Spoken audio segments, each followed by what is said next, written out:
Hello, this is John Crawley. Welcome to the Institute of Risk Management, and in particular, welcome to a webinar on a brief overview of our senior masterclass. My name is John Crawley, and together with my colleague, Emer McInerney, we present the Institute for Risk Management's Masterclass, which is really a workshop with a small group of people aimed at resolving some of the dilemmas that organizations have in actually implementing, embedding, and creating the right culture of risk management within an organization. The overview of the masterclass, or the senior masterclass, is as is on the screen in front of you. There's four major sections to it. One, we start off by talking about the context of risk management, and I'm going to go through each of these in a little bit of detail over the next half hour or so.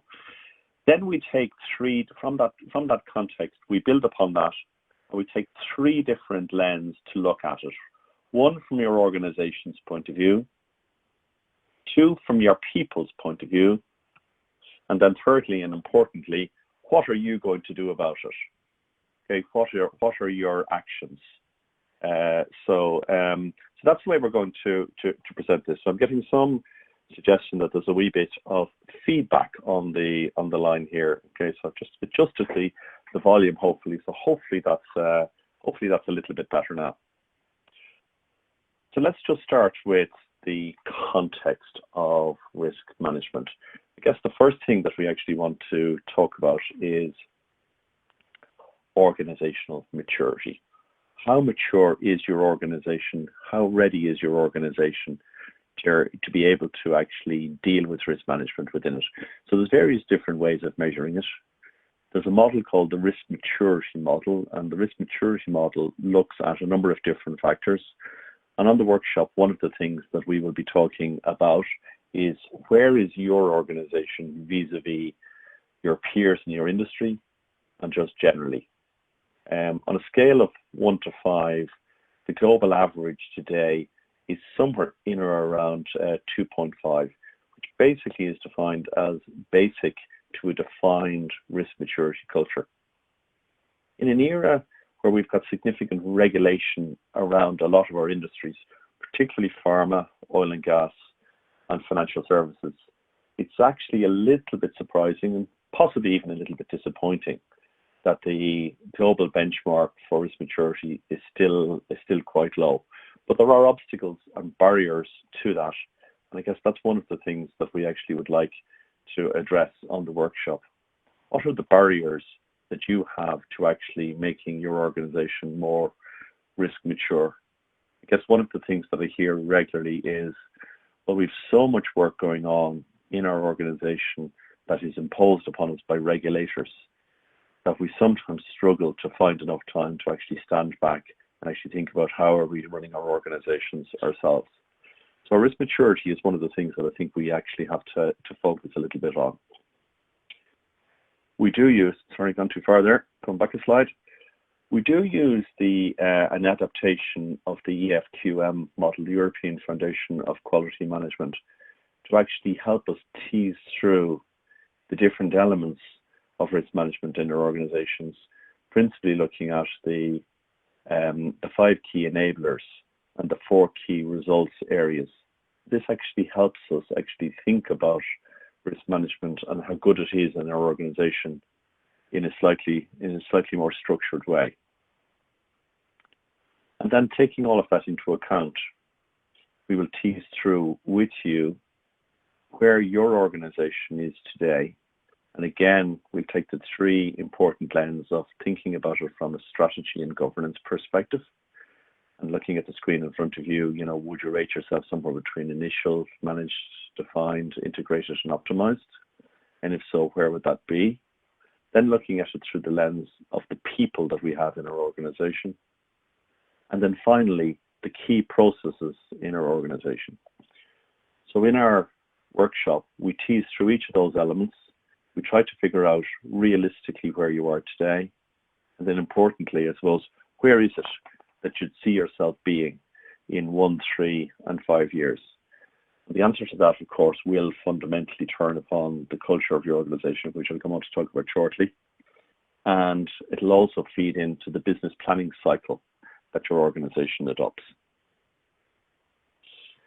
I guess by way of background and context, there's a number of things that we would think about. The crash of 2008 in the financial services industry was no doubt a seminal moment in risk management of our organizations.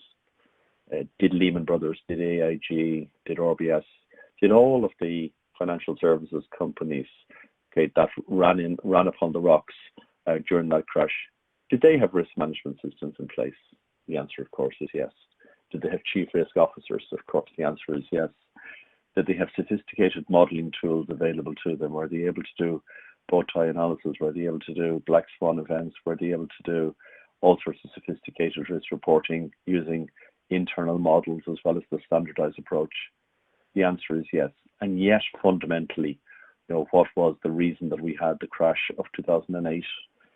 And I guess, we find that we are searching for, the answer to the question, did our old systems fail us and our new ones need it? And if so, what are they? And I guess a lot of that will run very much core to the culture of our organization.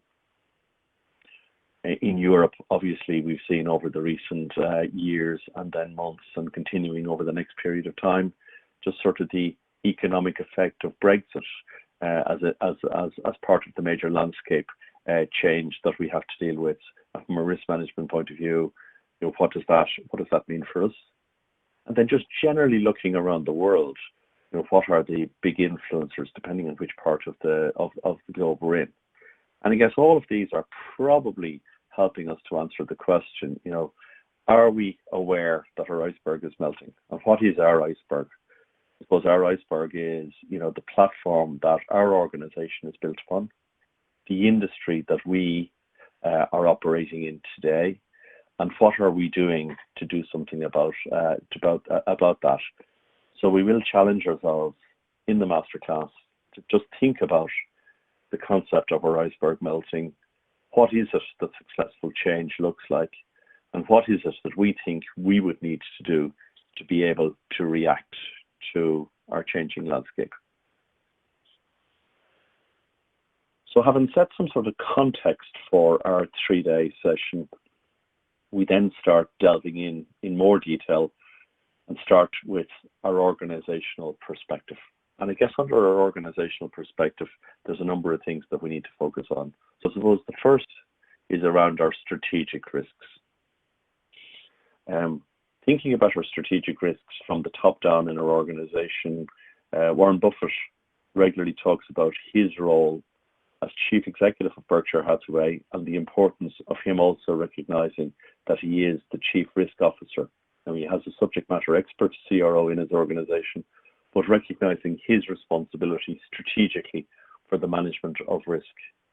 And I guess this probably gets us on our workshop to start thinking about strategic risk. What are our strategic risks? And more importantly, the ownership of strategic risks within our organizations. What is it and who is it that owns those risks? And to quote Warren Buffett, to be in that position where, you are the chief risk officer, and the truth is that you are probably the best person to do that, and that you wake in the morning asking yourself the question, is my organization built to deal with whatever it is thrown at it in a given day, week, or month? Because that actually stands very well to answering the question, are we a risk resilient organization? Then we've thought about the risks that are in our business. Okay, from a strategic point of view. Okay, we will try and move on to then think about reputationally. Okay, what are the risks and what are the issues that we need to think about? I guess in most organizations, there's 3 big risks that we tend to think about. The operational risks associated with the running of our organization, the financial risks associated with the decision we make, but then most importantly to me, the reputational risk associated with how we run our businesses correctly. The conduct of our business in the financial services world, I guess we've moved very much into the concept of conduct risk, and that's very closely linked to our reputational risk. If you think reputational risk is not a significant part of your share price, well, then maybe just look at the brands that we have on the screen and just think and just look at the amount of reputation premium that's built in the capitalized value of organizations like Apple, Amazon, Microsoft, Google, etc. And you can see there that yes, the book value is a significant part of their value and their brand value through acquisitions, etc. over a period of time. But by far, for all of the big ones, it is the reputational premium, and we'll need to tease that through on the workshop to see what is the reputational premium that's built into the value of your organization. And just lets you think that that's just a public sector concept. You know, there is a reputational premium, there is a reputational value that we can put on public sector organizations, NGOs, private companies, etc. in order for us to help think about what is the net worth of our organization, not only in financial terms, but in actually qualitative terms to the shareholders that have supported us to actually deliver what it is our business objectives are. And then I suppose when we've thought about our strategy, and then we've talked about the reputation issues, we then need to think about, right, well, what are the governance risks associated with running our organization? And I guess the governance risks a lot of the time are around talking about some of the elephants that are in the room, and thinking about some of the biases that we have to deal with. I suppose first of all, thinking about, am I the chief executive or the CRO the problem in the organization? Have I created an environment where we allow people to be able to speak up? Have we, facilitated arrangements that we can talk about uncomfortable things? Can we think about how biases such as groupthink create problems in our organization? How are we doing on diversity? And that's not just gender, but that's actually diversity in the broadest possible sense. And then how do we balance the governance of our organization versus rolling forward the good times that we're possibly experiencing? So how do we keep managing that? So I see somebody has a frozen screen on the laptop. The system is actually rolling forward here, so you might want to just reboot. So in terms of governance, okay, what is it we want to probably focus on in our organizations? Okay, we'll talk a little bit more about this on a later slide, but it's around how is the tone from the top set up? How is it that we're setting out to have a proper speak up culture in our organization? And then how is it that we actually can create assurance that we know what's actually happening in our organization? Organizations are made up of people, and I guess it's the people and it's the understanding the people within our organization that we need to actually now spend a considerable amount of time in our workshop on. And I suppose the area we tend to start off in is to just think about the culture. So I like the slide that's presented in front of you here now, which is kind of sort of a traffic analogy, where it gets us to start thinking about, from the left-hand side, are we a non-compliant, catch me if you can type culture, to the middle picture, which is something around the rules-based system that we operate in our organization, and then I suppose just trying to follow that through to the roundabout system where we create a culture that people are actually empowered to make their own decisions. Which culture do we believe our organization is? And of course, it's never just as simple, okay, as picking one of the icons, because there's a little bit of each of those. Those of us that are involved in regulatory organizations, those organizations that have significant regulation over our business, we tend to focus a lot in the middle picture, where it's the constant jumping against the rules that are being imposed upon us. And yet, is that sort of the right culture for the organization that we see ourselves having today? Speaking up. So we talk about speaking up. A lot of the time, people immediately jump into whistleblowing good faith reporting type of thoughts in their head. But speaking up is an awful lot more than that, and it feeds very much out of the culture. I love the London Underground mantra: see it, say it, and we will sort it. And I guess when we talk about speaking up as a culture in our organization, we mean, have we defined for every individual that's in our organization what is expected of them, so that then if they spot the deviations from what is expected, that they actually are confident that they can see it because we've defined it, that they're willing to say it, i.e. speak up, and then that we have a culture in our organization that we allow people with confidence to pass over the challenges, the incidents, the events that they recognize, and that we as an organization will first and foremost take responsibility for sorting it. Now, it may be that the person who has raised the issue is best placed to participate in that, but we find when we look at organizations that one of the biggest challenges we have is actually people assuming that they will be asked to sort problems that they speak up about, and therefore they're hesitant about speaking up. Is that something in your organization that's a challenge for you? So on the Masterclass, this is one of the areas that we tease through, and that we start to think in a little bit more detail about what sort of tools can we use that actually allow see it, say it, and we will sort it culture to be the one that's prevalent. We then go on to talk about accountability. When we think about accountability, that takes us into a number of dilemma areas. Okay, so the first dilemma in relation to accountability, I suppose, is the question: should we reward good behavior? And there's various different views on this. Is the salary and the performance management system that you have in place for your people in your organization, is that sufficient to reward good behavior? Should we incentivize good behavior? If we incentivize good behavior, does that in itself create a problem in our organization, that people expect that there will be financial reward because they do their job right? Okay, so there is a reward dilemma that we need to think about. And I suppose that takes us then into the area of the qualitative as well as the quantitative types of risk and reward issues that we need to think about within our organization.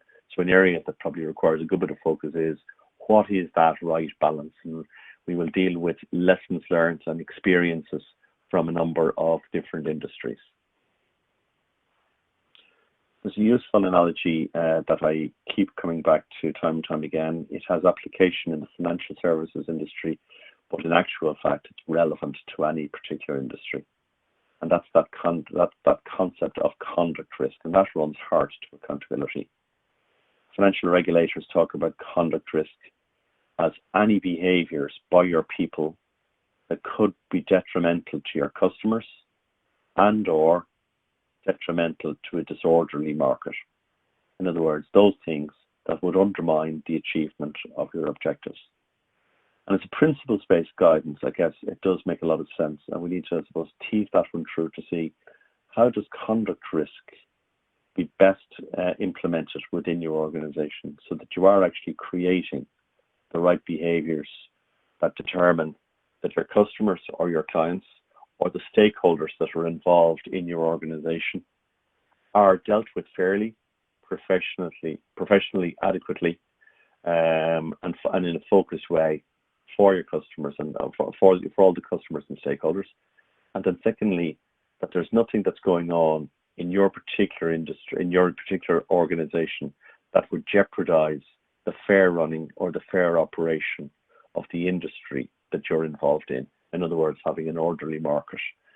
And conduct risk, to me, is one of those areas of accountability that we can focus on in the workshop and try and turn that into practical ways of how we, in our organization, can think more about the principles of what we're trying to achieve and how they can assist us in the achievement of our business objectives. One of the tools that we will work with on the Masterclass is actually a tool called Hard Talk, which is a methodology around how to have critical conversations within your organization, how to make sure that we actually do in our organization what is best in terms of understanding communication.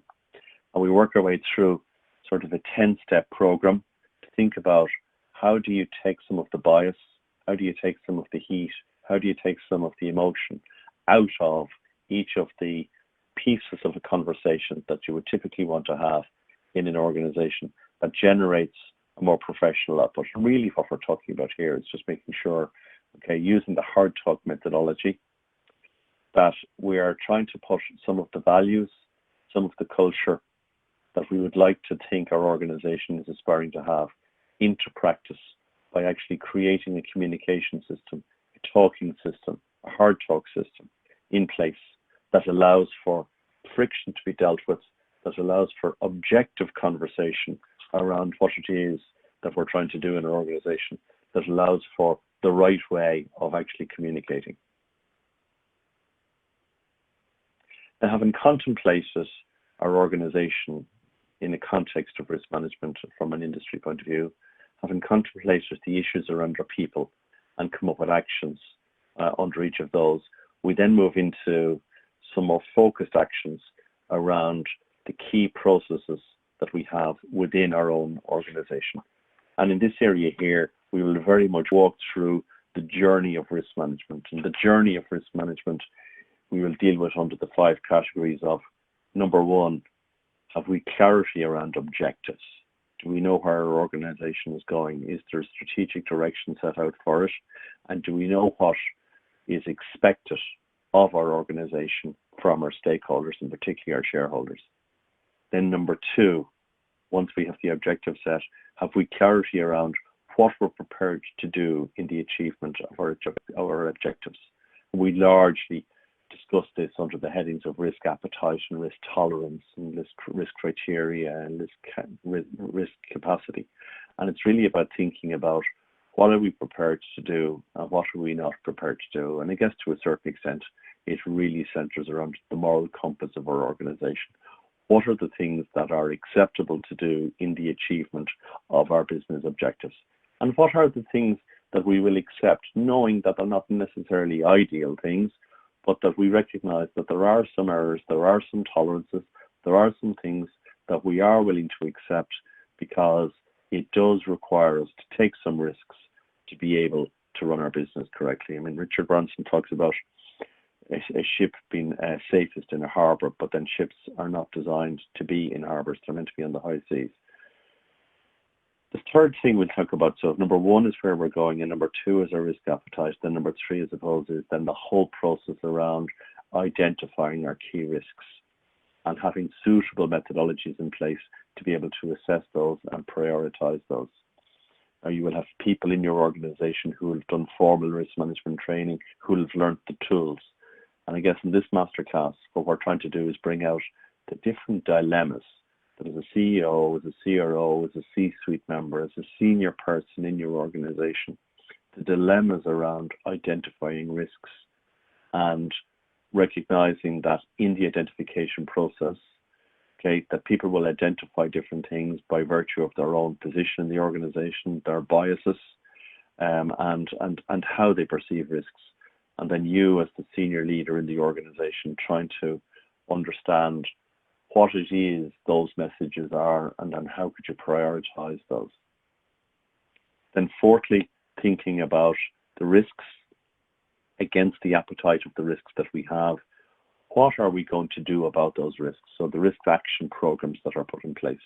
And again, this gives rise to a significant number of dilemmas in a lot of organizations.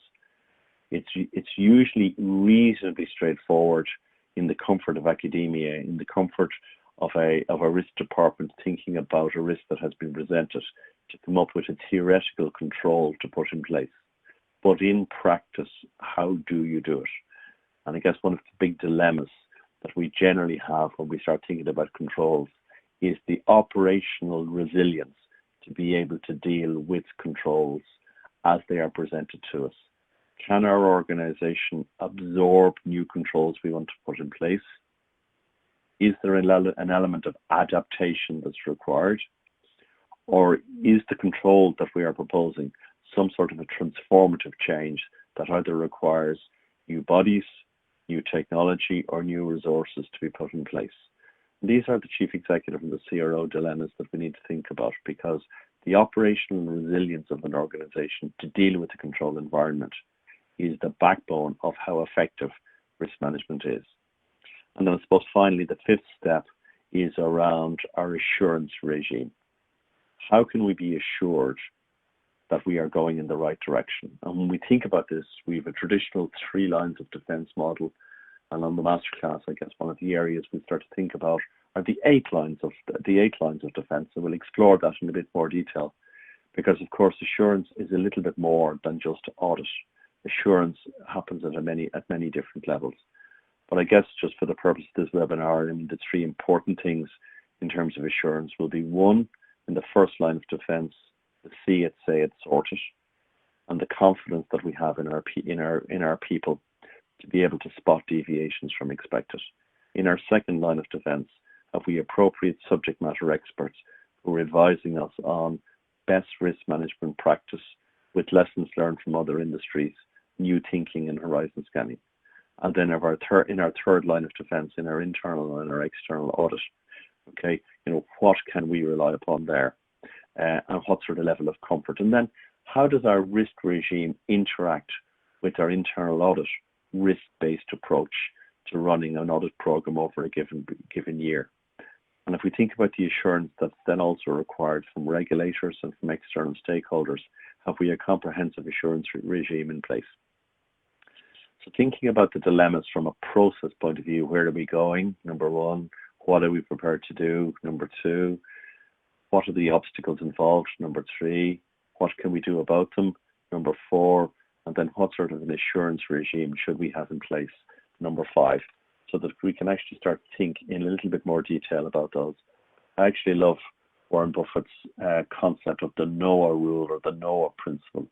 And he talks about in organizations that their whole risk process, okay, or a significant part of their risk process is built around predicting rain, and not enough time spent on building arcs.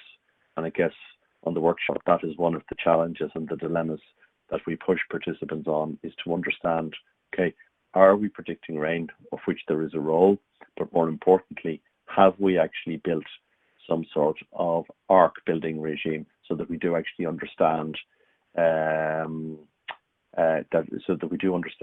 what it is, okay, we are meant to be doing, okay. And finally, we work through a model, okay. We use Cotter's 8-step model of how is it that you can actually come up with a project plan, having spent 3 days with us in the IRM, that you can come up with a project plan as to how you can improve the risk regime in your own organization. And this is tailored to you, and this is tailored to your organization. And in the workshop, we spend a considerable amount of one-on-one time with you to try and define what it is that as a senior leader in your organization, you can do better to actually make risk management more embedded. And ultimately, we will go back to an early test that we did at the beginning of day 1, which is something around the risk maturity of your organization. And I guess the $64 million question should be, okay, have we given you some tools? Have we given you some dilemma resolution tools? Have we given you some ways of actually thinking about in a little bit more detail, okay, what it is that you can do differently to make risk management a little bit better in your organization? So we're coming up to the half-hour time of this webinar now, so we're probably going to sign off in a couple of moments. On the Masterclass, it's small teaching groups. We work with a relatively 8 to 12 people. It's very much focused on your organization. In advance of the Masterclass, we will give you some reading to do, and then we will tailor the Masterclass around each of the participants' requirements over the 3 days. And then following the Masterclass a couple of weeks later, we'll do a one-on-one follow-up session with you to see how you're getting on implementing the changes that you believe you need to change as a result of attending our senior masterclass. So if we could summarize the senior masterclass into one phrase, I would say that it's going to be something around dilemmas. And some of those dilemmas, okay, are going to be asking the question, okay, am I the right person, okay, to lead the organization? Okay, am I the challenge? Okay, am I the problem? Am I the resolution? And also, I suppose, to think about, do we have the right team within our organization? And then finally, do we have the right risk management framework available to us in our organization? So that's a very quick half-hour overview of what we cover on the IRM's Senior Masterclass. I would welcome any questions that anybody has. Anybody offline feeding through questions at the IRM, we will come back and address each of those for you. If you'd like to participate in the program, just contact the training department at the IRM. You will find the link on our website. I, John Crawley, very much welcome working with you. It's a very interactive workshop. We do a lot of testing against other industries, and we do a lot of live examples and presentation of best-in-class solutions that other organizations have put in place. But they all hang around a common theme we all have, which is dilemmas in implementing risk management. Thank you. I'm just going to leave the line open to see if there's a couple of questions coming through. I've seen one or two questions already coming through around where can you get more information about the masterclass. So if you just look at the website, you will see some details there, and then you'll be able to follow the various different instructions. Another question we regularly get is how do we deal with confidentiality, given that we're trying to deal with dilemmas? So we make sure that we follow that through in the early part of the workshop to make sure that if there's any conflicts of interest in the room, that they're dealt with, and then we can anonymize as appropriate.